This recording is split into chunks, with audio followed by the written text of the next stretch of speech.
And you also talk in the book about how, which I don't think I really realized just from watching the show, is like sewing kind of really came at a point where it was a low. Like, when your sewing started to take off. Talk to me about that a little bit. Yeah, I remember I was waiting for my house to get, the closing of my house to go through, and I'd moved out of Naomie's house and the house we lived in together.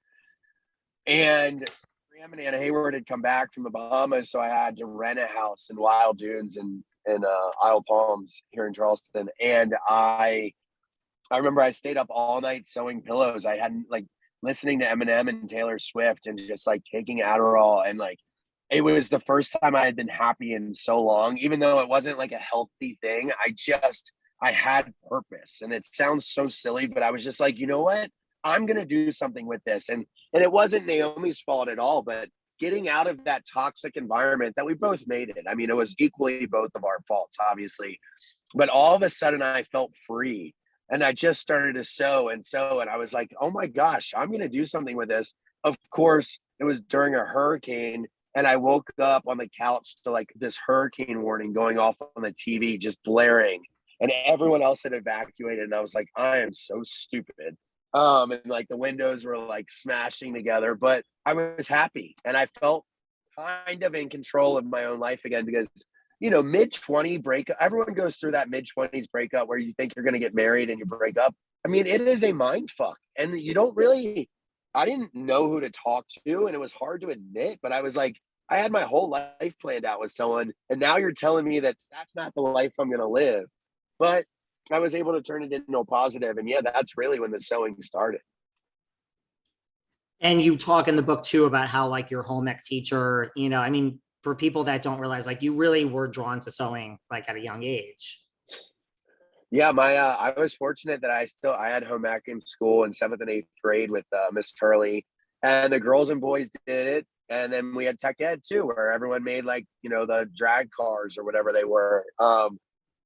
And I learned to sew and cook in home ec, and I really think a lot more people enjoyed it than they thought. But a lot of people go home to traditional or stereotypical gender kind of households. And again, fortunately, I had parents that were like, anything that makes you happy, Craig, we're going to support you. No, I know not everyone had that, but I guess it's not in a lot of schools anymore, which is a bummer. But man, did I love the act of creation, apparently. Like, that's why I love cooking. It's why I love gardening or building stuff.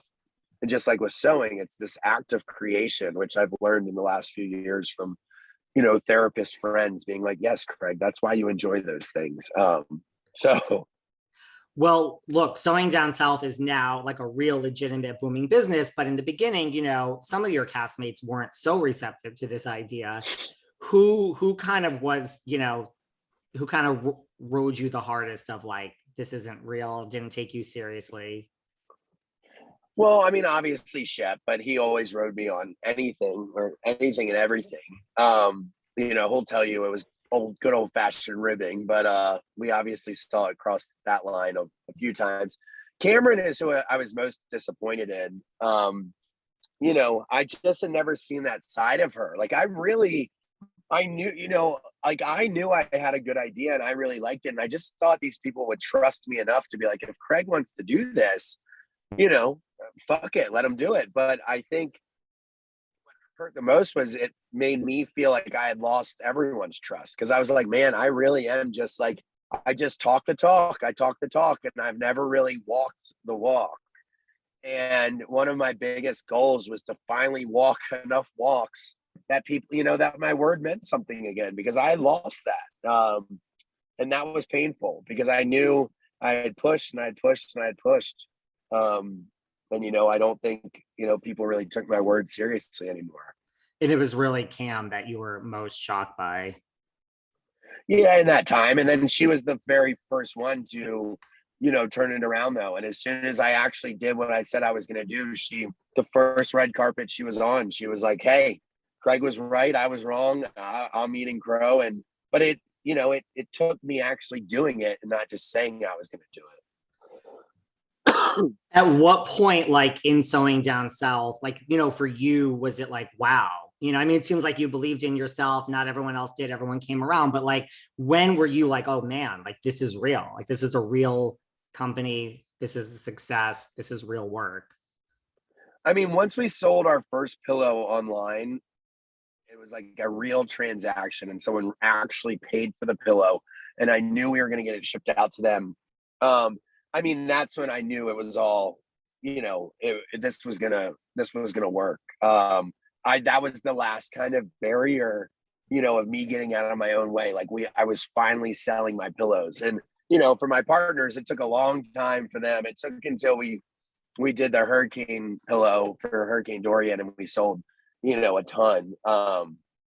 They wanted to see the volume, but I knew once we sold one that that's all it took, and I knew I wasn't crazy. And that, I still remember that day I was in Miami just watching from my computer.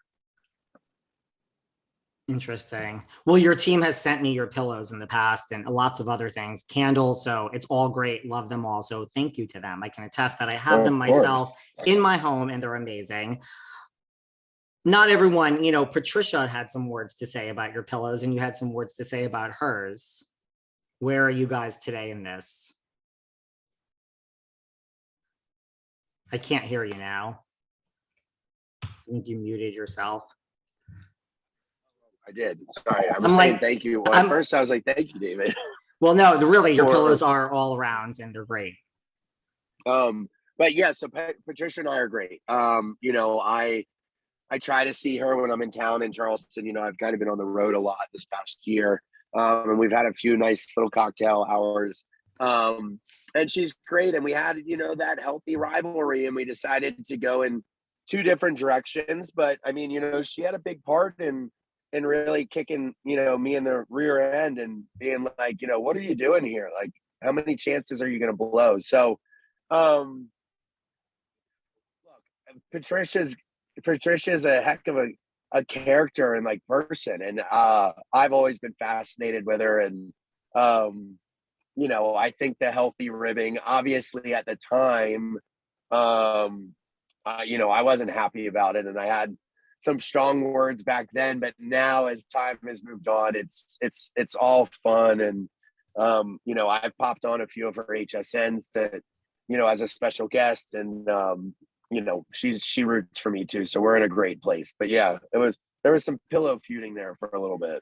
There was a little bit of pillow feuding, but now that this is such a success, it's almost like, do you appreciate maybe tough love from Patricia? It was almost like fuel to the fire. Cause like, I remember when she said that thing about like the quality of my pillows, I was like, not that I wasn't already driven and I didn't already want to make this a huge company. I'm like, I am now going to focus so hard that no one can ever say that. Like, I'm just never going to give people openings to say like to trash my pillows. And so it, you know, it helps drive me. And it helps kind of, not that I get complacent, but like something happens like that and you're like, oh fuck no. All right, let's sell 1,000 pillows today. You know, like let's do something.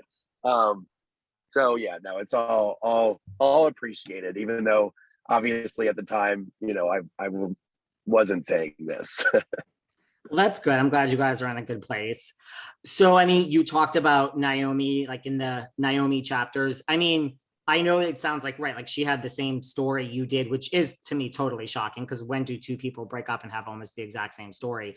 But what was her first reaction when you went to her and said, hey, I'm going to write a book? You know, there's going to be the Naomie chapters. Do you want to be involved? Like, what was her first reaction?